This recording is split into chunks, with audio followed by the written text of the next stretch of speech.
নমস্কার বন্ধুরা, স্বাগত দুনিয়াতে সবাইকে ওয়েলকাম জানাই। আজ বানাবো মুচমুচে টেস্টি কাঁঠাল বিচির বড়া। গরম ভাতে ডালের সঙ্গে কিংবা বিকেলবেলা অনায়াসে বানিয়ে ফেলতে পারবেন, আর খুবই অল্প উপকরণ দিয়ে। কাঁঠাল বিচির বড়া বানানোর জন্য কাঁঠাল বীজ নিয়েছি। এবার ওপরে খোসাগুলো আস্তে আস্তে করে ছাড়িয়ে নেব। আপনারা বঁটি কিংবা ছুরি দিয়ে সবগুলো ছাড়িয়ে নেবেন।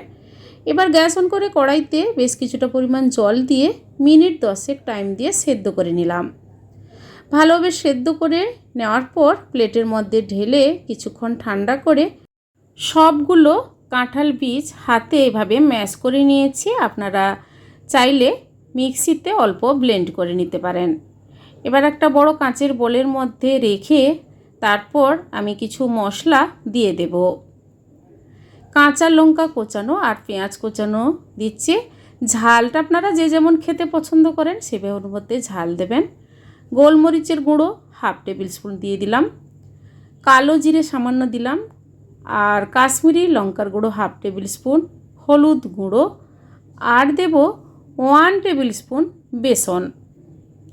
আপনারা এখানে কর্নফ্লাওয়ার ব্যবহার করতে পারেন। পরিমাণ মতো লবণ দিয়ে দিলাম। ব্যাস, এবার ভালোভাবে মিশিয়ে নেব বেসন, মশলা আর কাঁঠালের মিশ্রণটি। এইভাবে মিশিয়ে রেডি করে নিলাম। 10 মিনিট মতো রেস্টে রেখে হাতে এভাবে গোল গোল শেপ করে বড়া বানানোর জন্য তৈরি করে নিলাম। গ্যাস অন করে দিয়েছি। আগের থেকে তেলটা গরম করতে দিয়েছিলাম। গ্যাসের ফ্লেমটা হাই টু মিডিয়াম রেখে সবগুলো কাঁঠাল বিচি বড়া ভাজতে দিয়ে দিচ্ছি। গ্যাসের ফ্লেম হাই করবেন না, পুড়ে যাবে। আস্তে আস্তে করে ভাজবেন, খুবই মুচমুচে হবে আর কালারটাও ধীরে ধীরে চেঞ্জ হয়ে আসবে। এক পিঠ হয়ে গেলে আরেক পিঠ উল্টে পাল্টে গোল্ডেন ব্রাউন কালার করে ভেজে নিচ্ছি। এভাবে ভাজা হয়ে গেছে। এবার আমি কড়াই থেকে প্লেটে তুলে নেব। বাকিগুলো এভাবে লাল করে ভেজে সার্ভ করে নেব। এইভাবে কাঁঠাল বিচির বড়া বাড়িতে একবার বানিয়ে ট্রাই করে দেখুন বন্ধুরা, খান, খুব ভালো লাগবে। আজকের এই রেসিপি কেমন লেগেছে কমেন্ট করে অবশ্যই জানাবেন, লাইক করবেন। আর আমার চ্যানেলে নতুন বন্ধু হতে চাইলে আমার চ্যানেলটি সাবস্ক্রাইব করে নেওয়ার অনুরোধ থাকলো বন্ধুরা।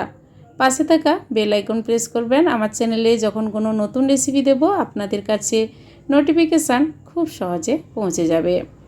আপনাদের কেটে দেখাচ্ছি কাঁঠাল বিচির বড়া কতটা পরিমাণ মুচমুচে হয়েছে। খেতে কিন্তু দারুণ হয় বন্ধুরা। আজ এই পর্যন্ত, আবার হাজির হব যে কোনো সময় নতুন কোনো রেসিপি নিয়ে। সবাই ভালো থাকুন, সুস্থ থাকুন, ধন্যবাদ।